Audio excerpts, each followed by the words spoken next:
this is very much a male-dominated industry. Oh, I have stories about that Yes. too.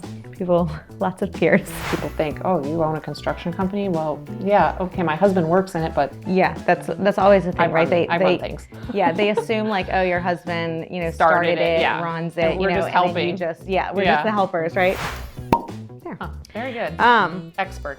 Well, I love that, that's two ladies owned and they, went out and then they purchased from the original owner and then they grew it the way that they did. I love those stories. Good and bad and ugly. Yeah. Some off-camera stories I can tell you. Yeah. Some couples that you're like, they're not going to make it.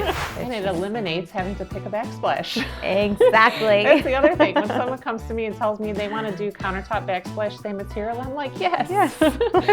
Yeah, same thing here. So in the very beginning, I was technically my husband's boss. So I just love to tell people I was his boss, both at home and at work. He's looking at me like, okay, what did I get myself into? Yeah. He's like, I didn't charge enough for this job, lady. Yeah, that's right. I've seen that look before. Yeah.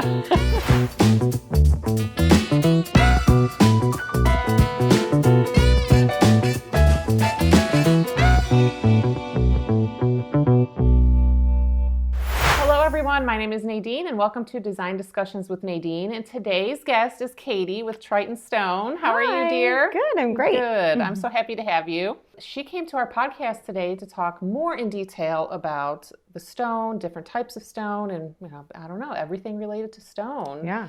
So if you can go back on my YouTube channel, you can see we did a showroom tour of Triton Stone, so you can see visually a lot of the things that they have there. But today we're going to just get into some details about some fun stuff. Yeah, for sure. This is exciting. Thanks for having me. Yeah, you're welcome. So the first thing I want to talk about is yourself and how did you get into this business? Like, how did you start working with Triton and what made you go into this business? Yeah, sure. So Triton is a little different than most stone distributors, because it's owned by two sisters. So I think usually, this is very much a male-dominated industry, for sure. Construction in general, right? But yeah, so Triton is owned by two sisters, Katie Jensen and Rachel Jones. They're family, it's a family business. They really run the company. So I went to high school with Katie and Rachel. Oh, yeah. Okay. So there's a good connection there. Oh, yeah, for sure. So they started Triton right after we're all from New Orleans. So they started Triton right after Hurricane Katrina in New Orleans. And it was originally a franchise, a buying group is what it was. So they bought a location in New Orleans, and then from there they grew. So they were expanding. They had Baton Rouge and Mobile and San Antonio, and then they grew into Richmond, Virginia, and Portsmouth. So when I came on board about almost 11 years ago, there were 6 locations, I believe. And then we kind of got to a point where we were the largest of the franchise. We were the largest portion of the buying group. And we wanted to do things a little bit differently. So it's like, we were at a crossroads. So they went to the original founder of Triton and had a meeting with them and ended up buying the entire brand. And that was, I think, in 2018, maybe 17 or 18. So they bought the brand. So with that, we acquired, I want to say 6 to 8 more stores. And then we've opened up more stores since then. So we're now at 30 locations in the last 17. We've been open for 17 years now. That's amazing. So then I did not work at the New Orleans store. I moved to Texas after I graduated college, met my husband, got married. We moved to San Antonio New Braunfels actually, but when we moved down south, my good friend from high school, college, she was managing the San Antonio store. So she was like, come work for Triton. And I was like, oh, I don't know. I was doing something else at the time. And then I started working part-time. I was like, okay, I'll help you. So, it was part-time, but this business is not part-time. You can't do anything part-time here, right? So part-time turned into full-time, turned into a few years later, they were asking if I would come to Houston and open the Houston location, which was shortly after Harvey. And then my husband was in operations with HEB. So they asked if he would come and run our distribution center and operations for the Houston store. So we moved our family over here. Actually, I had a 1.5-year-old and a 10-week-old when we moved to Houston. So that first year was just like It was I mean, rough. a huge blur. Yeah, like I can't tell you what happened. We opened a store. We were out hustling, trying to get customers. And then I had, yeah, 2 babies at home. So. And then you were both in it, your husband And we were both in and it, you. So which is helpful yeah. too, though, right? Because we can, kind of divide and conquer. We both have one goal. It's not like he's got his thing going on at work and I have mine. We have the same goal, which is really smart, honestly, of Triton. A lot of our locations are run by like husband-wife couples. So, it But that also helps with that family feeling. Yeah, for sure. Right? Yeah, and yeah. I love that, that's 2 ladies owned and they, went out and then they purchased from the original owner and then they grew it the way that they did. I love those stories because I love that women empowerment. I'm a woman in business and own a construction company. And as you said, it's a male dominantly run everywhere. So a lot of times when people think, oh, you own a construction company? Well, yeah, okay, my husband works in it, but yeah, that's always the thing, right? They run things. Yeah, they assume like, oh, your husband, started it, runs it, and we're just helping. And we're just the helpers, right? Yeah, same thing here. So in the very beginning, I was technically my husband's boss, so I just love to tell people I was his boss both at home and at work. But we've structurally changed things around a little bit, so he has. So funny. He does have another boss that's not me, but. I love that so much. That's great. Yeah. Now. So there's so much to talk about when it comes to stones. And, we touched on some stuff during the showroom tour, but I want to maybe get a little bit into detail about specific stones and what is the differences and maybe to help people think more about what is right for their lifestyle, what stone they should maybe go to if, they have a chef in the kitchen, what stone they think they shouldn't get. So let's talk a little bit about each of the very popular ones and, kind of give people a little bit more information on. Let's just start with marble. Yeah. Okay. So marble is a beautiful stone and most people love it. For me, I feel like marble was a very popular thing years ago and people kind of didn't use it as much and then it came back in style. Yeah. Yeah. Yeah. I think that marble has definitely taken off the last few years. When you look in any, really high-end design, either catalog or Instagram, Pinterest, you see them using a lot of marble. Marble is the softest of, I would say there's 4 main stones that are used in most residential, applications in the US. And it's marble, granite, quartzite, and quartz, which quartzite and quartz, 2 different things, and we can get into that. So out of those, 4 things, marble is the softest. So it is more prone to etching and staining. So if you throw, your keys across marble, it can scratch it. Not that that's going to happen every time, but it can. If you're cooking with like olive oil or lemons, tomato sauce, even anything really acidic, it can stain it. It can even, if it's on there for too long, it can eat through the seal. Like even if you have it sealed, it can eat through that seal and stain it anyway. I think the thing to know about marble is that most of the time those things can be repaired. So, if you do get a spot, there are chemicals that can pull it out and then reseal it, and then you can repolish it if need be. And that's good. That's a good tip to tell people, because I think the scare for a lot of people is, oh, if I do one thing to damage it, it's ruined forever. Forever, yeah. And so a lot of people really don't necessarily know that, hey, even if something happens, I mean, unless it's something very detrimental, right? Right. Yeah.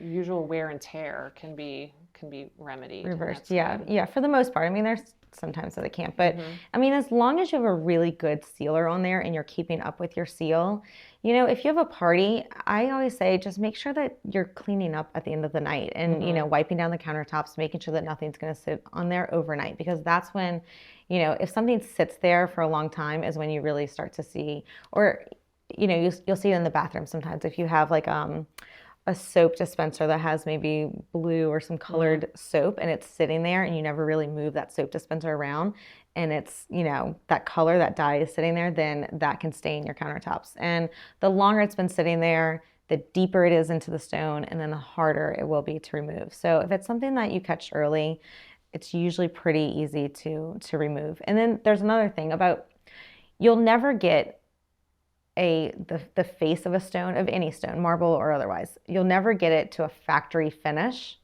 I shouldn't say never, but no, like Pretty much never. Pretty much never going to get to a factory finish. So that's another reason why when you're looking at marble, I always recommend honing it. So it's not that really high polish.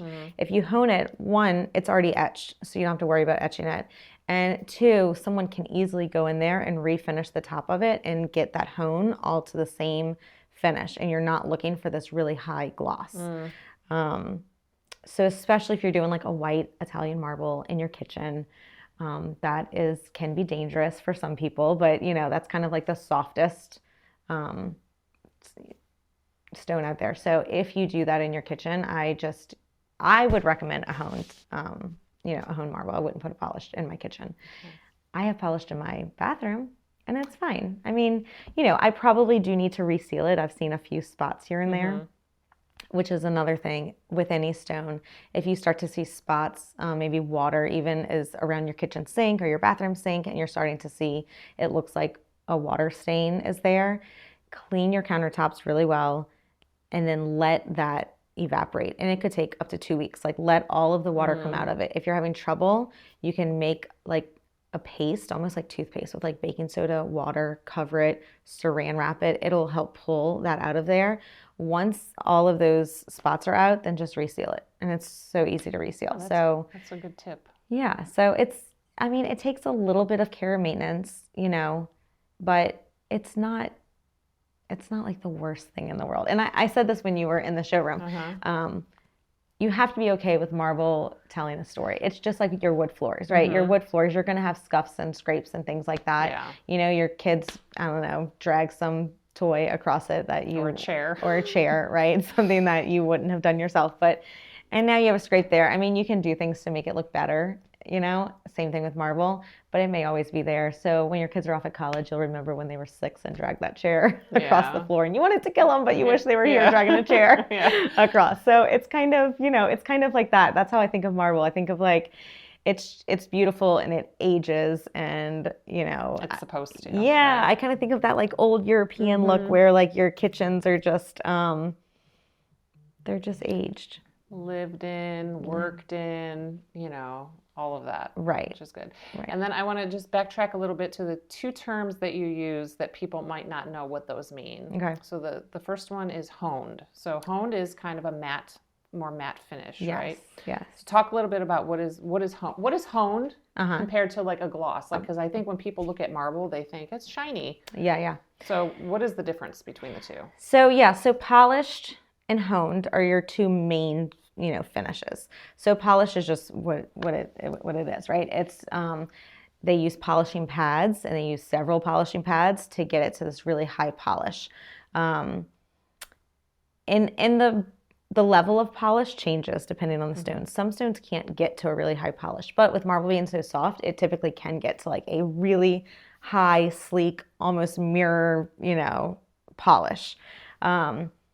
Honed, they're doing the same thing. They're polishing the slab, but they don't bring it to that shine, that like reflective shine. I like to call it like a satin matte finish because it's smooth and nice, but it's not shiny. It's just, it's just a matte finish, which is really nice for a lot of stones.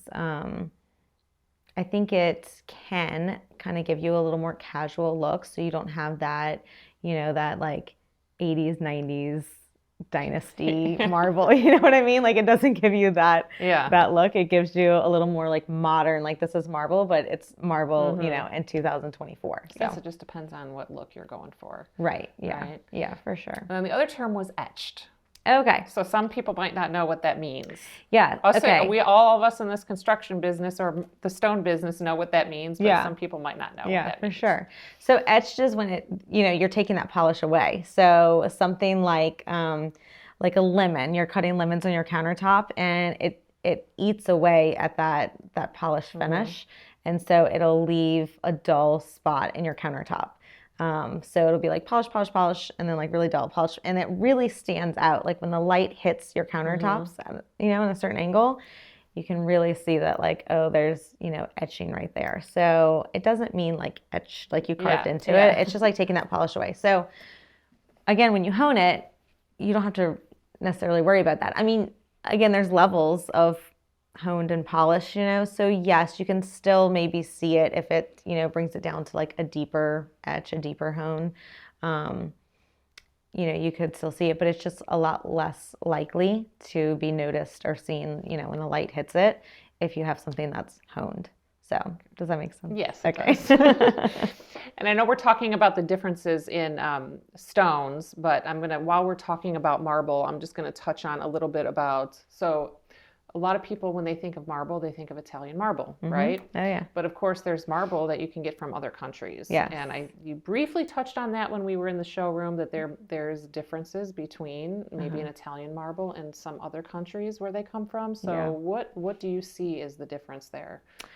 So yeah, when I think of Italian marble, I think of, your Calicuttas and your Carreras and the really, bright white backgrounds with striking veins. And those are softer, when you're looking at the Mohs scale of hardness, right? That's what in my mind is your traditional marble. And when people say, oh, I had marble in my last house and I hated it, more than likely they had an Italian marble. Those are the ones that take the most care and maintenance.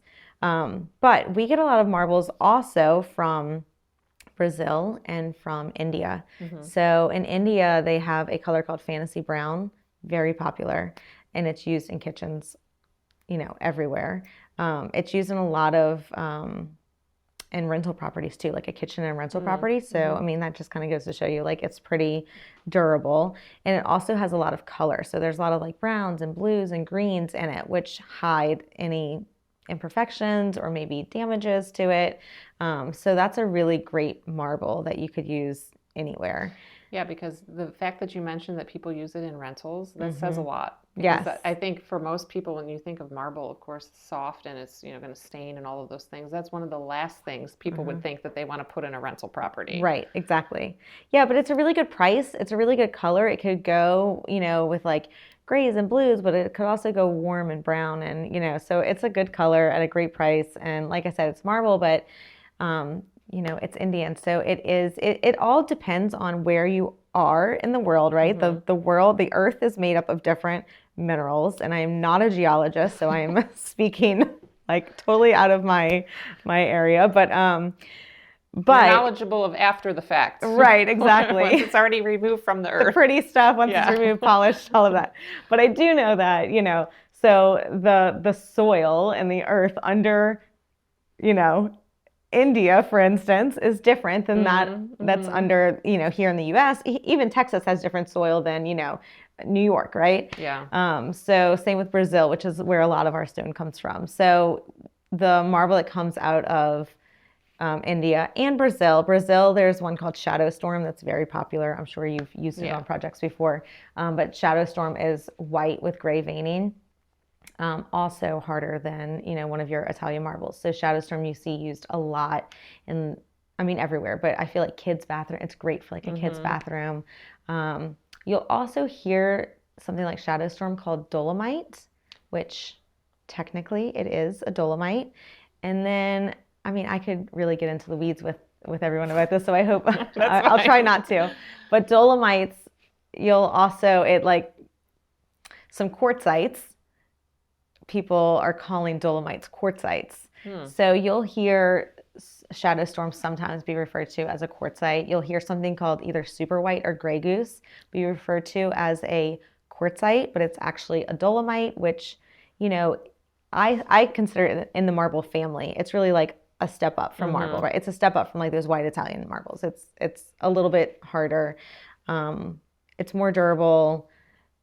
It's less likely to, to etch and stain and things like that. But it's not a quartzite. Yeah. So that's. Did everybody catch that? What she said? Dolomites are not quartzites. Yeah, you got to follow that. Yes. And I just want people to know that, because I know that, buying stone is not cheap. It's a big investment. And sometimes, it's something that people save up for, their entire adult life, or sometimes it's, something that they only get to do once in their life. Yeah. So that's important to know what you're buying and to know what you're putting in your home, because you don't want to make a mistake. You don't want to fork over, something you've been saving for years and years and years, and then you're, 6 months into it and you hate it and it's not what you thought it was, and you were told that it was, really durable, and you have 4 little kids at home and it's ruined, and now you don't know what to do, and you're having to spend either more money to have it refinished, or you just want it ripped out because it's something that just keeps you up at night. So yeah, it's really important. And I think that factories overseas needed to sell these stones into the US market. And I do think that at first they were calling them quartzites, and then we were realizing that there were issues with them. So there are still some suppliers that call them quartzites, and there are some that, don't. We believe if we find out that something's not what we thought it was, we change it. I mean, we're going to call it what it is. And if it's a dolomite, we typically call it marble, because we're gonna, side on caution and not try to sell you on something. The worst thing in the world is to get a phone call that said, my stone is staining. What do I do? Or my stone, is ruined. What happened to it? Yeah, and that and here's the thing too, that upsets the customer, which then comes back on you guys as the people that supplied it, and so they're going to think that they were sold something that they believed, what happened. This is not what I purchased. Yeah, and that's not good. Yeah, it's not good at all. Yeah, it looks badly on us. It could look badly on the builder. It could look badly on the fabricator. There's a lot of people involved, so. We want to be the ones that, are the first stop, and are like, you're coming to us to look for your stone.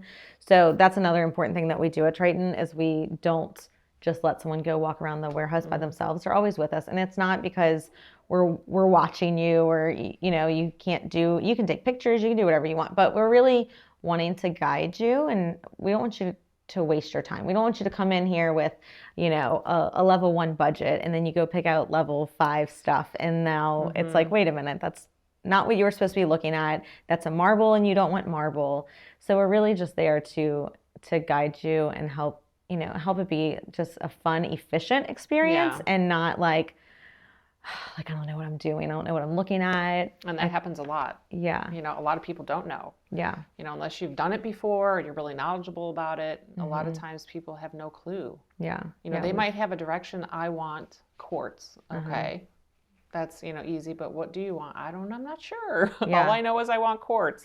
Or it's like, why do you want quartz? A lot of times they want quartz because their neighbor has quartz, or their mom has quartz, or something like that. So or because that's what's popular at the moment. A lot of times people tend to go with that because it's what they think they should put in their kitchen, because they think that's what's all over Pinterest and this and that, but it doesn't necessarily mean it's going to fit with your lifestyle. And I always talk to my clients about that too. Like, what do you do in your kitchen? Like, are you somebody that is going to definitely want to put a hot pan down on your counter? Well, yeah, I do that all the time. Okay, well then quartz is not for you, unless you are going to use a hot pan, like a trivet. Yeah.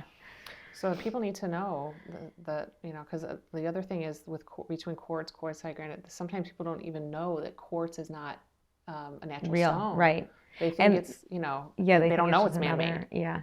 I mean, and I am a natural stone girl through and through. I think that it's just timeless. Even though, trends come and go, I think that having a real natural stone in your house is, so much better than a quartz. But I also think that quartz has its place, and I think that's really pretty. And some of them are really pretty, and they definitely have there's a place for it in the market. No, I'm right there with you. Out of all of them, quartz is my least favorite. And unfortunately, a lot of my clients want that. But of course, I'm not going to give my opinion about that. Because that's not, I wouldn't want it in my own house just because I don't like necessarily the look of it. I'm going to have granite in my kitchen, and I love it, Me too. But it's, I know it's one of those Well, I think that's things. why it's important to ask why. Why do you want quartz, and finding out those answers? Because, like you said, they probably just want it because that's what's on Pinterest and everywhere, right? But a lot of times I like to really figure that out and then guide people to what's best and we talk about resale value a lot too. I mean, I I get resale value and people, you know, and I think that natural stone is always going to give you the biggest bang for your buck. Yeah. I also have a very strong belief that you shouldn't worry about resale value if you're living in, unless you have plans to sell your home soon.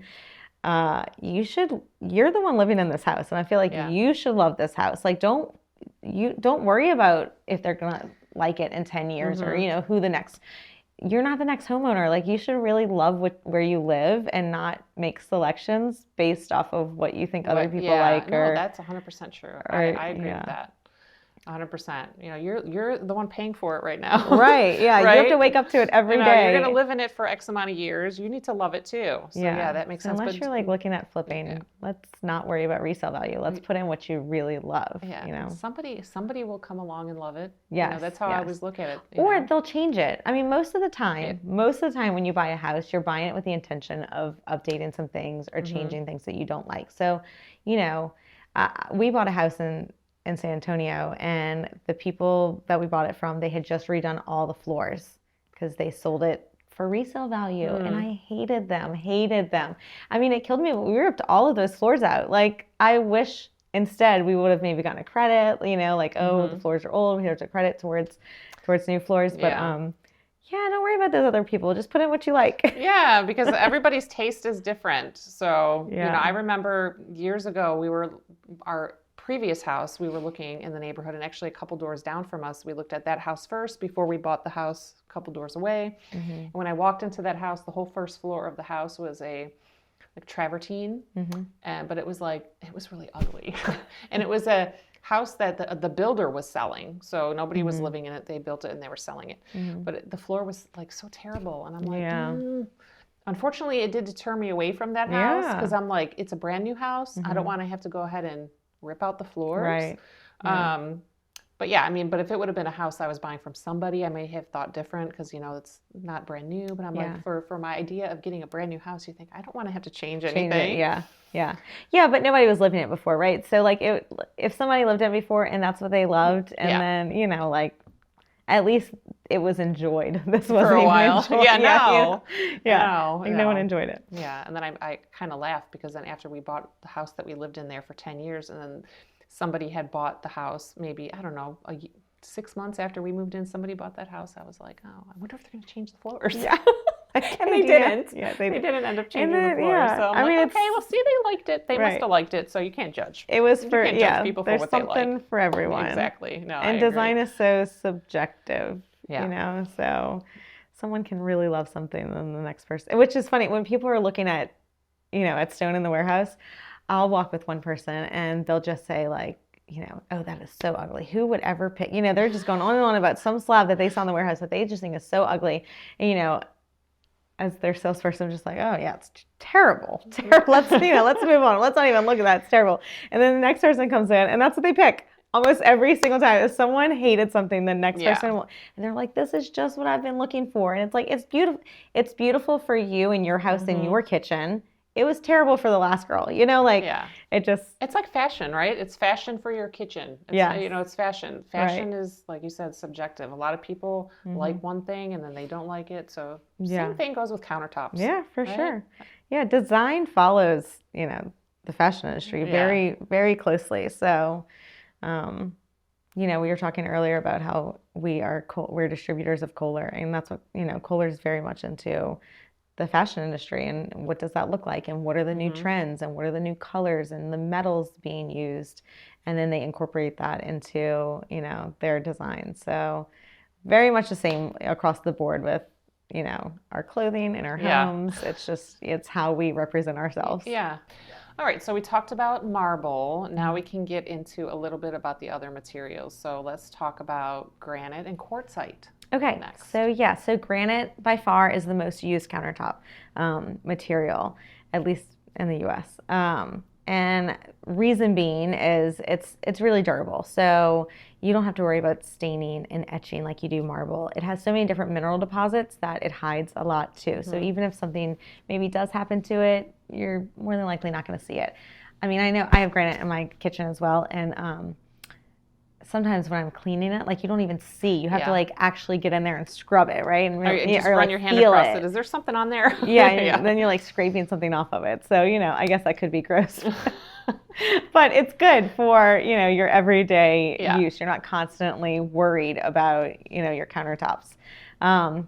It's also really inexpensive. So, there's a wide range of pricing, and we can get into pricing later, but there's a wide range of pricing with granite, and you can find it really, really, really inexpensive. Now, it's going to be more of that like speckled, maybe, multifamily look. Or what stone. People think of when they think of granite. Because I think there is a certain like visual look people think of when they think of granite. Yeah. It's the, tan maybe with some different colored speckles. If you have some. Actually, do you want me to grab it? Sure. Okay, so this one is Dallas White. So this is super popular right now. It's, it has all of these different colors in it. So you have some taupe and some gray, black, a little bit of like a maroon red in there. So with all of these different deposits, you just really don't see, much going on. It hides a lot. Something like Dallas White also, when you look at when you walk into a kitchen that has Dallas White installed, it looks like a white countertop. I mean, sure, it's not as white as your desk. It's not bright white, but it's just a really good option for a white stone at a really great price point. So Dallas White is sold. I mean, we sell. I wish I had the numbers on it. Truckloads and truckloads and truckloads a day as a company. The colors that you mentioned there are, as far as accent colors, are a popular thing too. The grays and the tans and the, I think, blacks. Yeah. So it's easy to match, whether cabinets or backsplash or something. So that's good with that. For sure. It goes back to that, it could go warm or it can go cool. And it matches a lot of different cabinet colors. You could do a white cabinet, which we know is really popular, but you can also do a color. You could do a blue or a green or a taupe, and Dallas White is a good option. So, but more so than just this granite. Granites also get really high end. So you can get into granites with a lot of movement and a lot of color, some blues and greens and browns. You'll get granite that has like chunks of quartzite that runs through it also, which is really pretty. Oh, that's interesting. So granite can get expensive. I mean, it's not like all granite is cheap and speckled and looks like this, right? Granite can get expensive as well, and there are exotic granites. It all comes down to supply and demand. Yeah. So the more of it there is, the lower the price is going to be. But there's some really, really pretty, if you want something different, but you still want to stick with granite, you don't like the look of quartzites or marbles or quartz, we have a lot of options for that as well. So that's really good. Yeah. And then what about quartzite? I think quartzite, looks-wise, is one of my favorites. The way it looks, it's just beautiful. Yeah. Of course, we put them in, many kitchens. But there's goods and bads with that one too. So let's talk about quartzite a little bit. Yeah, so quartzite is also a favorite, and it is so popular. I mean, it's really grown in popularity in the last 5, 7, 8 years. So you have, I would say Taj Mahal is probably the most well-known quartzite. It's has like a creamy kind of taupey, undertone with some browns that run through it. And Taj Mahal is a true quartzite. So it is hard. It is virtually indestructible. I still recommend sealing it because it's a natural stone, but you really, you don't have to worry about a quartzite like Taj Mahal. And there are other quartzites, there's Cristallo, which looks like chunks of crystals. Sometimes there's gold veining or even blue veining running through them that are really pretty, and that gets more of like your higher end. The whiter and clearer your quartzite is, the more expensive it's going to be. And that's what I think, the translucence that comes along with quartzite countertops is beautiful, and that's an attraction for a lot of people, for something else a lot of people see online. And we've done this before, actually, underlighting it or backlighting it on a backsplash, and so people really love that, but yeah, it's not cheap. Yeah, it's not cheap, and to put it like in a bar area or even like a small piece. I mean, sometimes we have remnants, or your fabricator will have remnants of something that they used on a previous job. So if it's something that's really you really love, but maybe it's not in the budget, I would say check with your fabricator and see if he has, a piece of it that you could use. So the quartzites, really any stone, the whiter it is, the more in demand it is, the higher the price is going to be. But there are some quartzites that are softer. So some quartzites are hard as far as, you can't scratch it, but they're porous. And I don't know if that makes sense. They're hard, but the density of it is not there. So they just suck in liquids more so than even some marbles do. So that's when you get into Mont Blancs, which are very popular, Lavezzi, even sea pearls sometimes. These are really, really, really beautiful quartzites, but there are sometimes, you just have to know what you're dealing with. So we really recommend for fabricators that they take them, they make sure they sit outside and dry out, that when they're cut on a wet saw, which all of these stones are cut on a wet saw, that they're then put back outside to dry out again. You have to make sure that there's no moisture in these slabs, because once you cut it, so I guess picture this, you have a stone that's very porous. You put it on your wet saw and all of that water is just coming into the stone. You go install it the next day in someone's house, it looks great. You put a sealer on it, looks great. Over the next, days, weeks, months even, that water is now traveling and looking for somewhere to go, but that seal is on top of it. So you start to see all of these spots all over the counters, and you don't know. You're like, I didn't even put anything there. I didn't have a water cup there. I don't know why there's a water stain. So then they're calling the fabricator, or they're calling us, and they're saying, I don't know what's wrong with my countertop. It's staining. We're having issues. The fabricator's then calling us saying, what did you sell me? It's like, it's a quartzite, you have to make sure that these things are dry. So I don't want to deter anyone from buying these stones. They're beautiful. I would love to have it in my own house. But you just have to make sure that you have a fabricator who maybe has a horror story, right? Maybe they already had that happen and they had to rip out countertops and replace them. And they are now like, okay, now I know what to do. I'll never do that again. This is how I do it now. I would really just make sure that you're asking all of the questions, because that's probably our number one headache in this industry, for me at least, is getting that phone call about a quartzite staining. And every time it's like, I know, they're telling me what's happening. And in my mind, I'm just like, I know exactly what happened.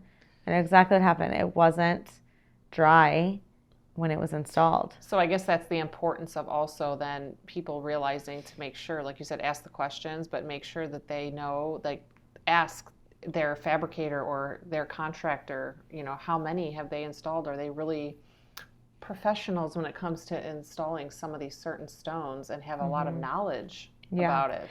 Yeah, like what do they do? I mean, there's a lot of different ways, and to be completely honest, I don't know if I've decided the best way, because different people have done it different ways and it works both ways. I've heard, well, we seal it before we cut it. I've heard, well, we cut it and then we sit it outside for a week and we let our customers know that we're not installing this anytime soon. Even if you seal it before you cut it, you still have that raw edge once you go to cut it, so it can still get in there. So yeah, I mean, yes, it's definitely important to ask your fabricator, do you have experience with Mont Blanc? Do you have experience with sea pearl? Have you ever had any of this happen before? What have you done to correct it? All of those questions are really important. And I think, going back to like us and wanting to make sure that people are getting what they think they're getting, there's a responsibility on our part to tell people up front what's going on. And there's also a responsibility for us to talk to our fabricators or our customers and let them know this is what we've been seeing with this type of stone. So we definitely, the last few years, have told as many customers as we can that we talk to, this is what's happening. Make sure you do this. Have you cut it before? We don't want to be insulting, but we want them to make sure that they know what they're getting into. It's still about education, right? Exactly. And a lot of times, I mean, most people wouldn't expect the homeowner to know certain things. Right. And if they're not doing their, research, on specific things about stone, I mean, they would just so much assume, hey, this fabricator or whatever, they know what they're doing. Right. So, you know, and I think that's the situation in a lot of moments where people just assume that they know and they didn't do their research. So education like this is important. Right, exactly. Yeah, I mean, hiring, you know, you think you're paying for a professional, and you are. I mean, these people are professionals. This issue, just because this happens in your kitchen doesn't mean that the person that installed it does know what they're doing or isn't a professional. I mean, this has happened to almost everyone at some point, but you know, it's the learning, like, okay, what do we do now? So yeah, I just think that there's some responsibility both on our end and on the fabricator's end to educate, you know, themselves and find out, like, okay, this was a nightmare. I'll never do this again. How do I do it differently next time? So it's just something to know. But getting back to Quartzite in your kitchen, it really, once it's installed and sealed, it really is a great countertop selection. So, I mean, that's all like the fabrication installation part of it. And that, you know, has been a nightmare in a few cases. And when I say a few cases, we probably have like one a year. Okay. So we're doing... That's pretty good. We're doing, you know, thousands and thousands of slabs, you know. Yeah. So one a year, that's not too bad. One a year is, so I don't want to... percentage. Right. I don't want to scare anybody away from this. But yeah, we probably have like one big, you know, issue a year with Quartzite. So Quartzite in general is a great option for your kitchen because, you know, you get that look of marble, that really soft veining, or, you know, you don't have all of those different like mineral deposits and speckles and spots like you have in granite. But you don't have the maintenance of marble. You don't have to worry about throwing your keys across it or, you know, having a party and having someone spill red wine that you don't clean up till the morning. You know, that sort of thing you just don't have to worry about once it's installed, sealed, ready to go. You should have, you know, great, beautiful, beautiful countertops.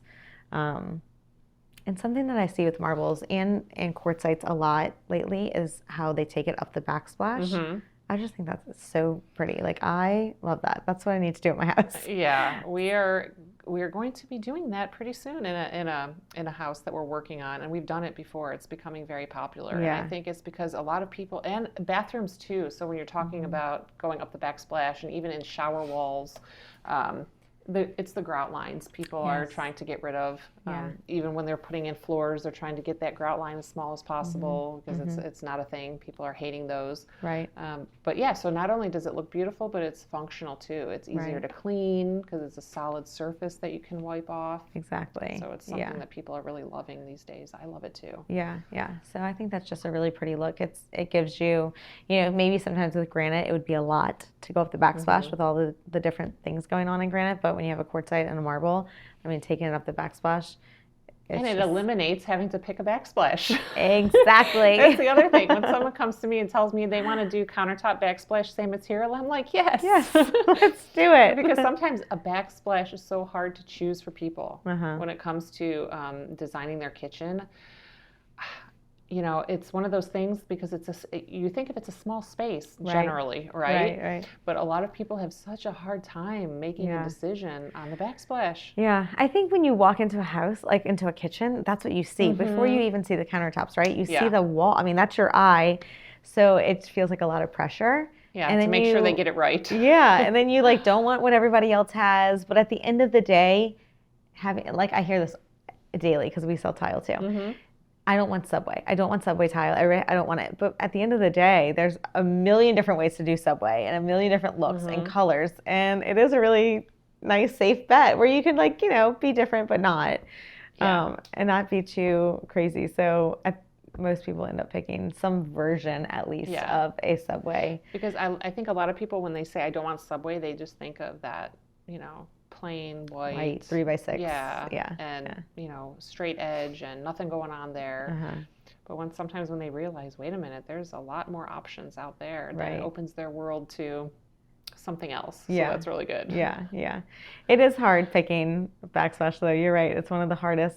Yeah, I think at any kitchen renovation that we do, that's been the hardest thing for people. Yeah. Countertops generally are, you know, pretty easy.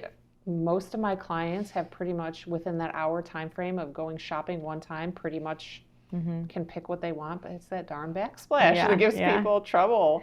We, you know, since we have tile in the showroom, we'll, especially if we get something new in, we'll grab some different tiles and go out there and like put tiles with it so that if a customer were to come in and like that, we already have an idea of like, okay, I want to show them these because I already tested it out and these look really good for it.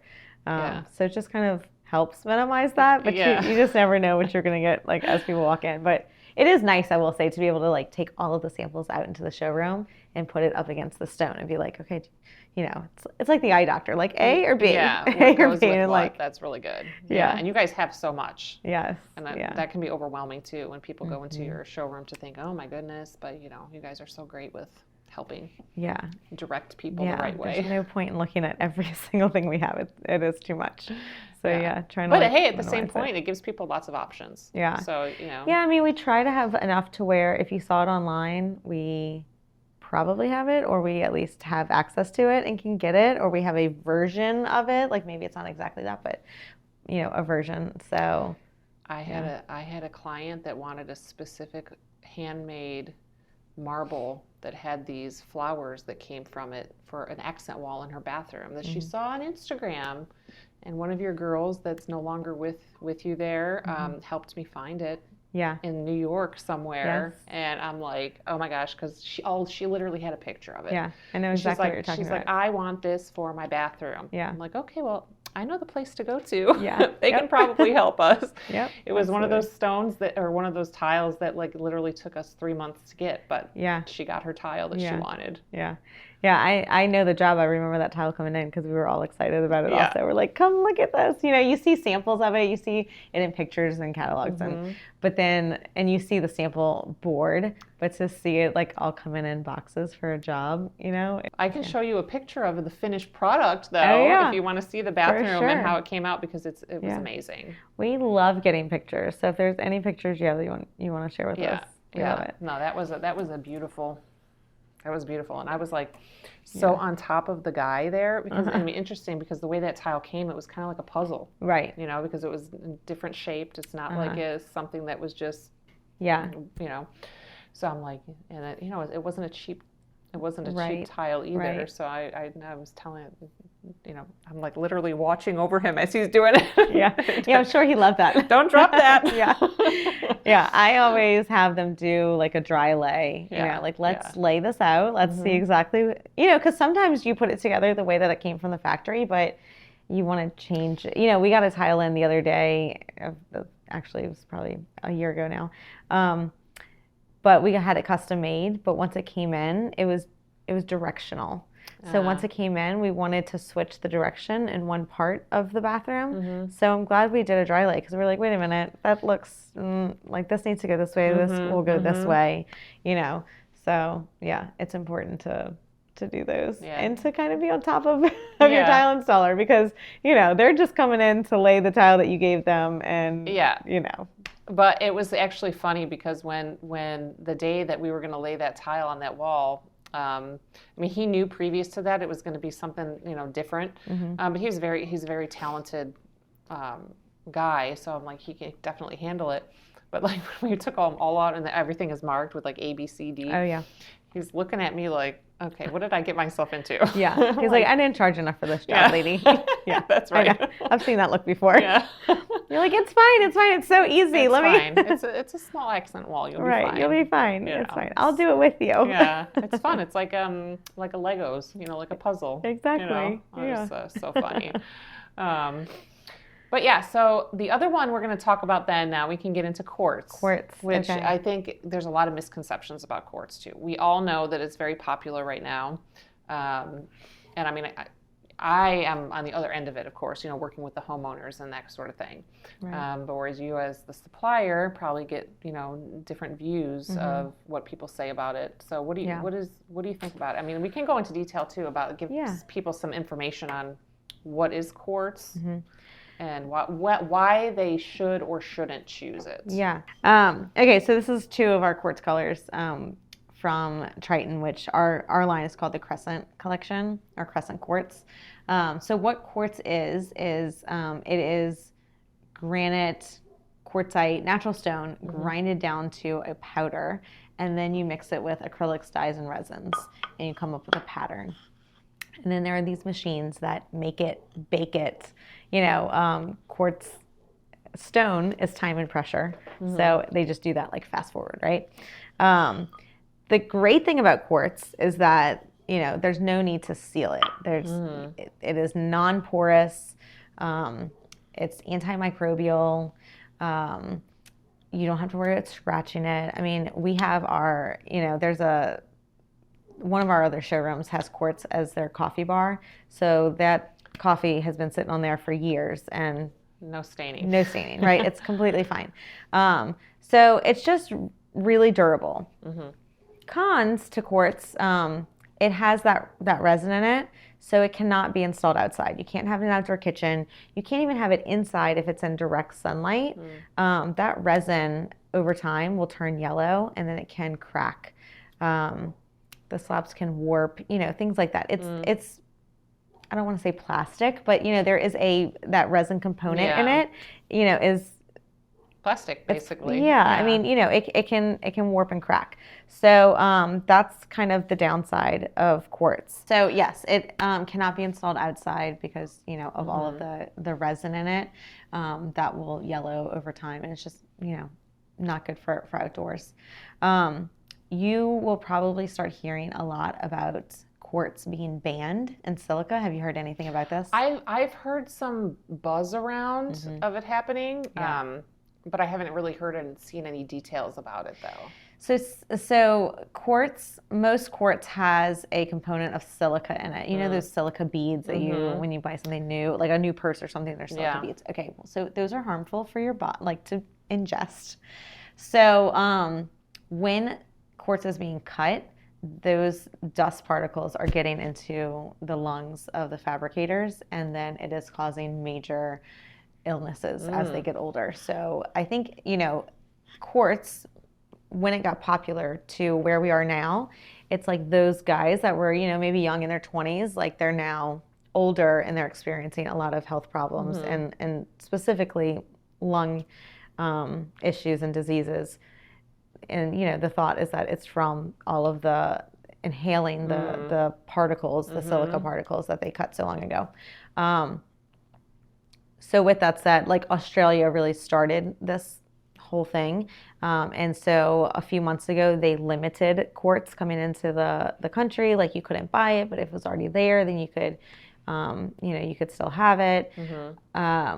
Just last week they completely banned it, so there's no quartz in Australia at all. California is on their coattails. So, right? Yeah. We know.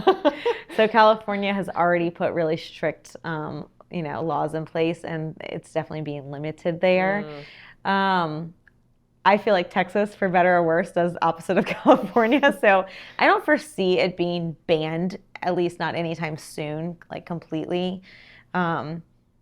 But with that, I mean, I just want people to know, especially homeowners, if it's in your home, there's no, That was going to be my next question. Have they said anything about anything from, the use of it being in your home? There's no issues, right? It's just there's the no fabrication like exposure. It's all the fabrication. And to be completely honest, fabricators, there is a way to safely cut quartz. So it's really the ones who aren't using dust masks, aren't using, wet saws. They're just doing it dry, out in the open, no dust mask, and all of that dust is just going into their lungs. I mean, that's really awful for you, whether it's silica or not.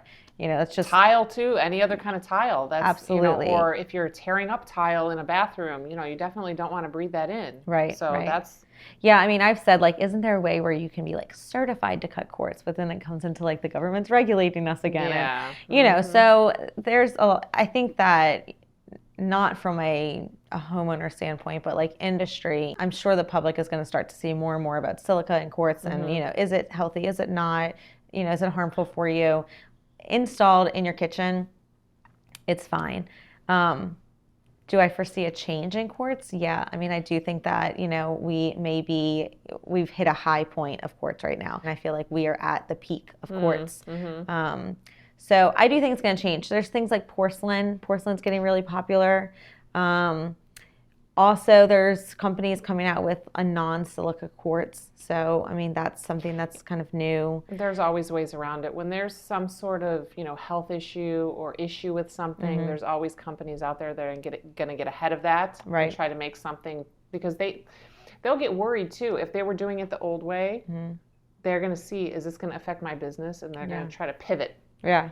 Yeah. Right? Yeah. So there's always going to be a solution, usually, for things. Yeah. So, I do foresee, when you're using quartz, I mean, people are always worried about trends. Like, I don't want to put something too trendy in my home. I want it to last forever. And my thought to that is nothing lasts forever. Like, everything is a trend. Like, you can pick something 5-10 years ago and, you're not going to love all of the aspects of it today. Now, you might see a home from, 100 years ago and say, well, that's timeless. I love that. You love it now, but no one probably loved it 50 years ago. Yeah. Everything, it's cyclical, and you're not going to love something forever. So, one, don't worry about the trend. But two, I mean, I would, I think quartz is at its peak. That's just like my own personal opinion. That's just like what you just said. Is just like we talked about earlier before we started recording, is, that's the beauty and, non-beauty of being in this business, trying, see all the different things that are coming in and out. And, for me as a designer and builder, I'm like always like, oh, I just did this in my house, but well, it's been a year and I don't like it anymore. So people's taste change, new things are coming out all the time. So yeah. Yeah, so I just redid my master bathroom, and I would totally redo it if I could today. There's just, I don't know. Sometimes, you're like afraid to take risks, and then the risk that you wanted to take is now like in, trendier and style. You're like, man, I should have done that, years ago, because. That's why I think people should maybe take more risks when it comes to their furniture. Right. Because then that's easier to change, right? As opposed to like a master bathroom where it's a lot of work to redo that. Right. Or a kitchen where if your countertop is maybe not what you wanted, not right now. You wanted it 5 years ago, but right now, it's a cost, and it's also a large job to change those things. Right. Yeah. So paint is a big paint. Yes, like go paint stuff whatever color you want, and you'll change it. You can change it next week. Color, paint your island pink. I don't know. The Pantone color of the year is peach. Did you see that? I did. I like it. Yes, I know. I'm like, I'm gonna paint my daughter's room peach next year.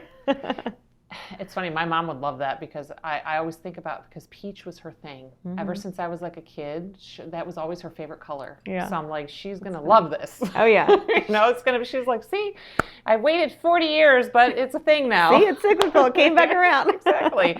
Because I remember being young, and she had, peach curtains and this, but peach toss pillows. But a lot of people did. That was a thing back in the 80s. Yeah, yeah. But now, again, here it comes again. Do you know what I saw the other day was toilet seat covers? Are you serious? Yes. Really? I saw them. They were Christmas, but still I thought, who has a toilet seat cover anymore? I know. Who has that anymore? Right. I don't know. Well, again, it's almost like, again, the fashion and the home fashion makes its way around. Yeah. And the 90s It was funny. We were, on Saturday, we were checking on a job site, and my customer was like, they have this huge glass, not chandelier, but it's a glass light fixture above, in their entryway. And we're doing their kitchen, their flooring, their master bathroom and powder room, and some paint work. And she's like, I want to change this. And I said, yeah, I agree, including her dining room fixture, which is kind of that old iron Tuscany looking. And my husband told them, just wait 5 years. It'll come right back in style. Yeah, it'll be back. That kind of, old 80s looking glass with gold accents, it'll come back around probably, or take it down and save it. And maybe you can sell it in a few years for a high dollar. My house was built in the 90s, and in our bathroom, we have those glass blocks as the window, which to me is very like Miami Vice. Yeah. And I saw a really well-known designer on Instagram the other day post pictures of a new job, and those glass blocks were in her job. Like new? Yes. And I was like, okay, well, maybe I will keep them, because this whole time I'm like, okay, what can I do to change this window? That's interesting. So I'm like, maybe we will stick this out. And yeah, that's I'm going to be on the forefront of fashion soon. I would have thought that glass block would come back in fashion, but we'll see. Hey, I mean, know. It was one job, but it gave me hope.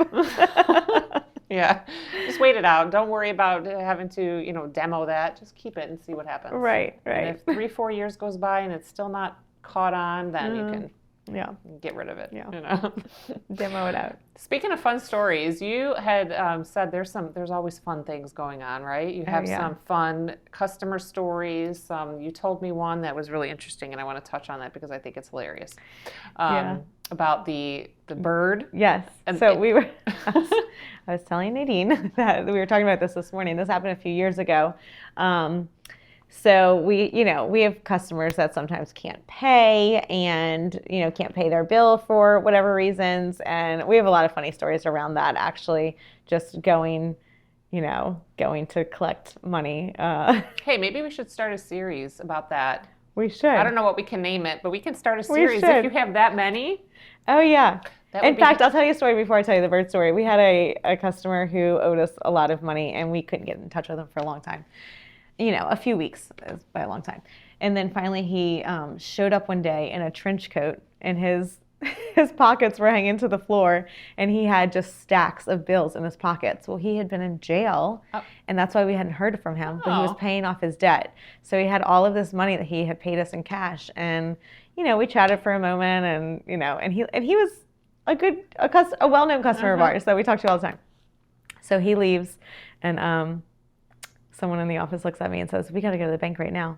And I said, "Okay." And they were like, "I bet they got somebody that's going to come rob us." Like, we just had all the money, and then they have like someone else that's going to come, take all the money from us, and then it's gone again.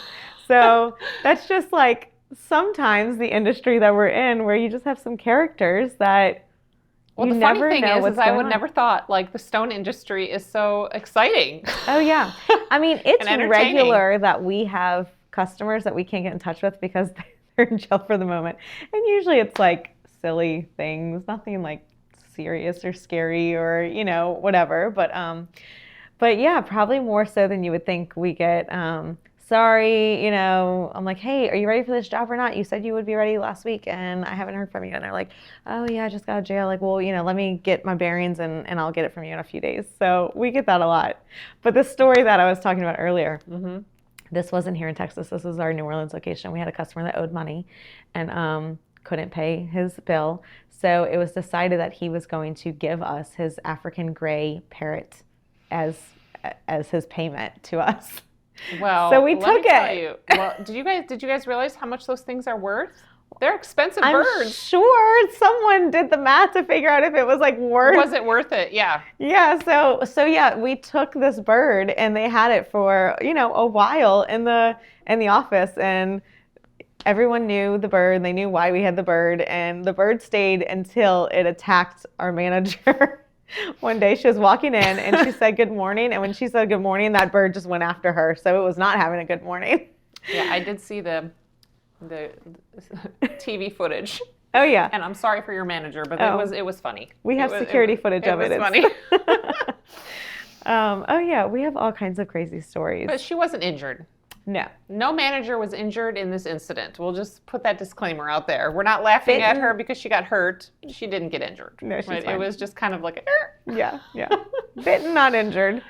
She can take it. Oh my gosh. You have to be tough in this industry, right? Oh my gosh. And the bird is no longer an office pet? No, the bird was, I don't know, probably given to, let's say it was given to a sanctuary. I'm not really sure, but the bird is safe. I know that. We are animal people. Yeah. We've had our fair share of animals in and around the office. So were you there when that little Pomeranian was at? Yeah. So our tool guy has his Pomeranian he brings every day. Dog. Yeah, Tron. Yeah, and then I guess that little puppy goes around with him in the trucks and everything, right? Yeah, he rides in the truck. Yeah, every day. So we see Tron early in the morning and then at night. I keep meaning to get him a little Triton polo shirt. That's funny. Yeah, because he was tramping around the showroom like he owned it. Oh yeah, he thinks he does. He thinks he owns all of it. Telling you about, we found him at Triton when we first bought the Houston location. We were under construction, so we had a few construction dumpsters in the parking lot. And I was outside on a phone call, and I heard some rummaging around, and I looked around the corner, and there were two dogs in the construction dumpster, looking, not that someone threw them in the dumpster. It was open. Just rummaging around. Yeah, they were rummaging around looking for food, which unfortunately there was none in there.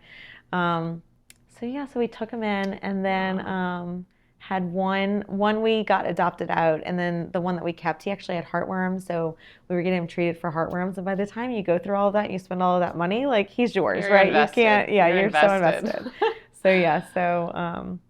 And his name is Sterling, from the Kohler Company sink line, Sterling Sinks. Because at the time we had just opened the location, so we were just selling sinks at the time. So that's so cute. We named him after a sink. I love that.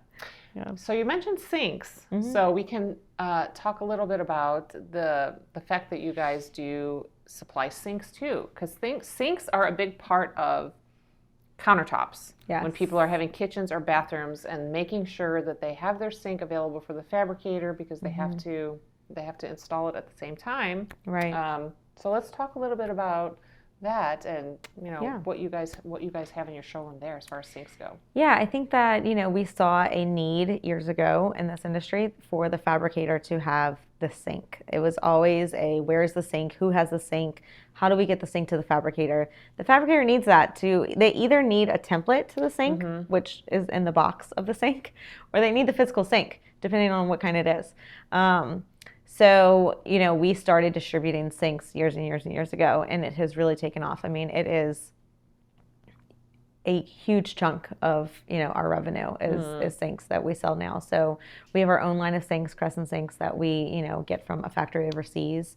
And then we also are distributors for Kohler.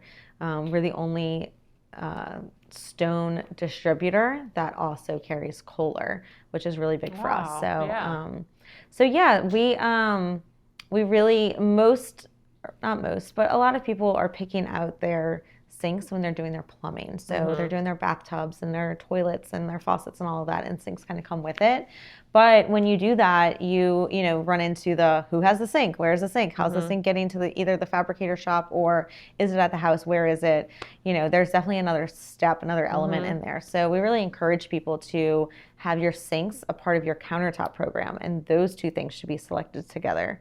So, whether the builder has a program, which we have a lot of builder programs, it's like, these are all of your slab options, and then these are the different sinks that can go with it. Because sinks, maybe not as much as countertops, but sinks can be overwhelming too. I mean, you would be surprised the options of sinks that are out there, right? I'm not surprised. Yeah.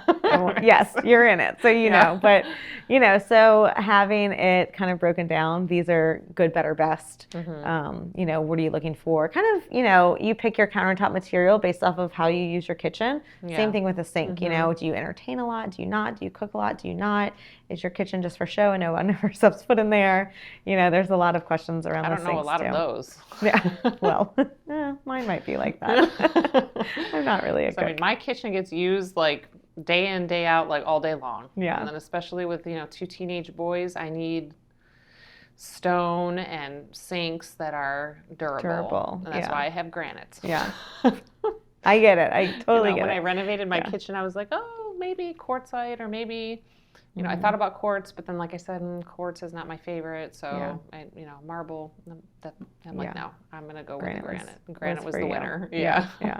I mean, like I said, we have granite in our kitchen, and it's just, I don't even think about it. It's just, it's there, and it gets cleaned. It never looks, bad. I'm not worried about the kids doing anything. I think that's important. I don't want their whole childhood to be like, my mom was so, was just like, had like a twitch every time. Yeah. Every time I walked into the kitchen. Yeah. But yeah, so, out of all of our sinks, our brand is what I would call like commodity sinks. It's your stainless steel kitchen sinks, your porcelain, either round or rectangle vanities. And then if you are worried about maybe resale value, or you just want, if you're spending a lot of money on your home and on a renovation or a build, and you want that name brand, that's something that,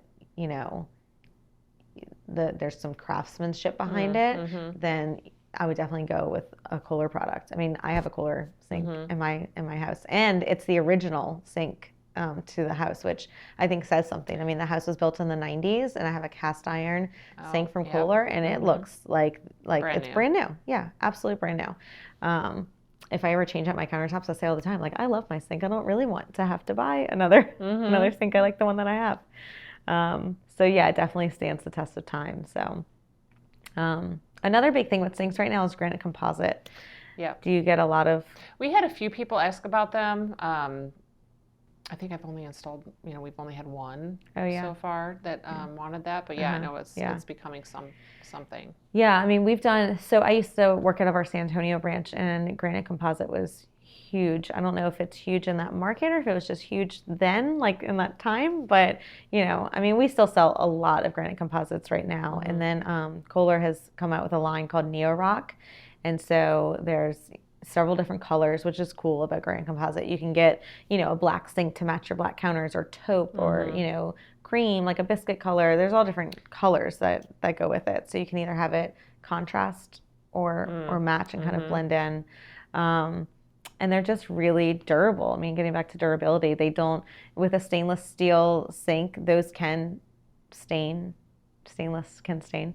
And scratch. And scratch, right. Scratch is a big deal. So, most if not all most Kohler sinks come with, a grid on the bottom, some type of mat to protect the base of it, which is really nice. I mean, it is an elevated product. So you definitely get what you pay for in all aspects of life. Yeah, and I think people use they use their sinks a lot, right? So it's an important choice to choose a sink that's durable, right? That's going to last and not, in 1 year, it's not going to look like it's 10 years old. You don't want that, especially when you're doing a renovation or build and you're spending so much money. You don't want it to look 10 years old when it's not. Yeah, I tell people that a lot when they're talking about money and budget, is think about the things in your house that have a function and spend money on that. So your sink has a huge function and you use it every day. Your toilets have a function. Your faucets have a function. Like, spend money on those things. Light fixtures, you can find some pretty light fixtures that aren't really expensive. So, I think the light fixtures are more like art. So if art is your thing and you want to spend a lot of money there, then sure, like, go ahead. But those things don't function. I mean, it's jewelry. Your hardware for your cabinets. Right. It's just jewelry. You can find some things. Maybe those are places where you can save some money. But your sink and your toilets, you want to make sure, you're not cutting cost right there. Yeah, and appliances too. Yeah, and also, with sinks, yes, appliances, right? They're, functioning. You want something with like a good warranty. Your countertops is not something that you change very often, right? So, and that goes along with your sink. You're not going to change your sink unless or until you change your countertops. So it's something that's there, like, it's long term. So do you want something that you're just putting in to save a buck just to have a sink in your kitchen? Or, do you want to put something in that's in it for the long haul with your countertops? I mean, you will not change that sink unless you get a really cheap sink and it falls out. Like something like that happens to it. But, Yeah, so that's true. It's definitely an important decision and not one that you're just like, oh yeah, put in whatever. Never tell your fabricator just put in whatever. He will put in, I'm telling you, he will put in a, $40 sink, if you just tell him to put in whatever. Yeah, don't do that. Most people would do that. Yeah. So that's a good idea. That's a good idea. I mean, a lot of fabricators offer, like, it's included in their price, like, oh, we install your sink and it's included. We'll ask, like, what is it? Where is it from? Also, something to touch base on with sinks is stainless steel sinks come in different gauges. So the most common gauge is an 18 gauge sink. And then there's 20 gauge, which is really thin. And then there's a 16 gauge, which is, a step up, a little bit thicker, a little bit nicer. Honestly, I think that 16 gauge and 18 gauge, no one would know the difference. What is important about stainless steel sinks is if it has that sound deafening pads, that's what makes it sound really like thick and expensive, is that if it has sound deafening. But if someone's trying to sell you a 16 gauge sink because it's a better quality and they're charging you $100 more, don't buy it. You can get a 16 gauge sink, an 18 gauge sink, that has, sound deafening pads on the sides, and no one will ever, know the difference. That's interesting. Yeah. Again, tips we're learning that we didn't know about. Even as, for myself, somebody that's been in the business so long, it takes other experts to, teach us about things that we wouldn't have thought about. So that's great. Yeah. So, well, I know you brought us some wine, and there's a story behind this. Of course, we're not just going to sit here and drink wine, maybe. This is wine that you got when you went to Italy to get some materials for your place. So this wine, am I doing this right? There. Oh, very good. Expert. So this wine, one of our biggest suppliers is Antolini, and Alberto Antolini is the owner of that company. They're one of the largest natural stone manufacturers in the world, meaning, they buy from quarries all over the world, but they have factories in Italy is their main one, and then also in Brazil. So that's where most of our stone comes from. And Alberto is a really good friend. Here, actually, let me pour yours first. Yeah, he's a really good friend of us, of Triton's. And he makes this wine. Right? Yeah, so this wine is from his vineyard in Italy. You can't buy it at the store. It smells good. It is. It's, I can't even really say the name of it. Valpolicella? I speak terrible Italian. I just got back from Italy. We went in September, and there was a guy that owned a restaurant there that was really nice, that we talked to a lot. And I thought his name was Johnny, and I was calling him Johnny, and they were like, Katie, it's Gianni. I was like, oh, well, sure. Thank you. So cheers. Okay, well, cheers. Thank you for bringing this. Thank you for having me. Out. Beautiful. What do you think? That's really good. It is, right? Yeah. It's like really smooth. That is very smooth. No like acidic aftertaste. Mm-mm. It's so good. I love it. No, that's delicious. Mm-hmm. That's really good. Because I'm very particular when it comes to red wines. Mm-hmm. My taste palette is more for white. Yeah. So it has to take a really special red wine to get me to be like, oh, that's really good, and I can sit there and drink it. And this is one of them. Yeah. I'm being serious. This is really good. It really is. It's like It's not bitter. It's, right. Yeah, it's really good. It's great. So cheers, Alberto. Yeah. For making this. We have a really fun CEU, continuing education course that we do, and it is a stone and wine pairing. It's really cool. It talks about, it talks about like these are the grapes grown in these regions, and then this is the type of stone that is under, in the earth under that, and then in these grapes there's this stone. So like this wine goes with these marbles, and this wine goes with this quartzite. So how often do you go to Italy? How often do you visit there? So I personally do not go that often. I went last year or a few months ago with a designer and a fabricator out of San Antonio. So I was just, their Triton liaison. But Triton, Katie, our owner, she goes often. I mean, probably at least quarterly, I would say.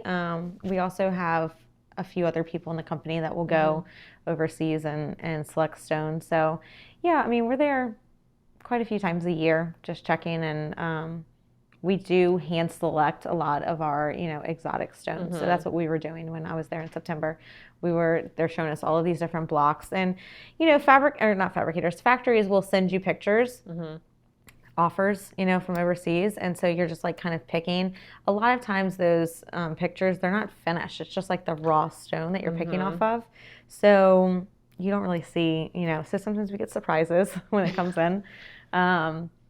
But yeah, so to go there and to say like, yes, no, and then also build that relationship with our suppliers so that they know like, Triton will only accept the best of the best. Triton, there's a standard. Right, exactly.